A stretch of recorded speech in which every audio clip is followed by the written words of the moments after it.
By His grace. Maagang naulila si John dahil sa car accident na kumitil sa buhay ng kanyang mga magulang. Lumaki siya sa tiyong lasinggero at mapang-abuso. Despite this, naging successful doctor siya. Growing up, he leaned on his own abilities kaya naman hindi siya naniniwalang may Diyos na maaasahan. Isang araw, nakabangga siya ng bata na agad binawian ng buhay. Narinig niya sa kasama nito na only child ang kanyang nabangga at hindi na maaaring magkaanak muli ang nanay nito. Sa pagharap niya sa ina ng bata, umiiyak na lumuhod si John at walang tigil sa pagsasabi ng sorry. Laking gulat niya nang sumagot ang ina ng pinapatawad na kita. Hindi makapaniwala si John sa narinig. It's what God wants me to do. So by His grace, I forgive you. Paliwanag ng ina. John knows the pain of losing a loved one at nagulat siya kung paanong kaya ni God kumilos sa buhay ng taong kaharap niya para mapatawad siya. This opened his heart to the truth that there is a God who is merciful and gracious. Natutunan rin niya ang Diyos ding ito ang nagbigay sa kanya ng kakayahan at gumagawa sa kanya ng mabuti.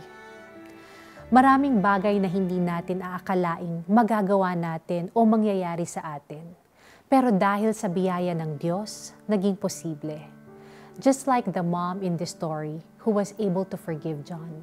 O si John mismo na nakapagtapos ng pag-aaral at naging doktor despite all the odds. Kaya gaano man kaimposible ang sitwasyon natin ngayon, let's remember that God's grace will enable us to be victorious over it. Siya ang magbibigay sa atin ng kakayahan at kapangyarihan para gawin ang isang mahirap na bagay. Let us pray. Lord, nahihirapan po ako sa mga pinagdadaanan ko ngayon. Humihingi po ako ng inyong kagandahang loob para makayanan ko po ang aking pinagdadaanan. Thank you that your grace is always available to us. In Jesus' name, amen.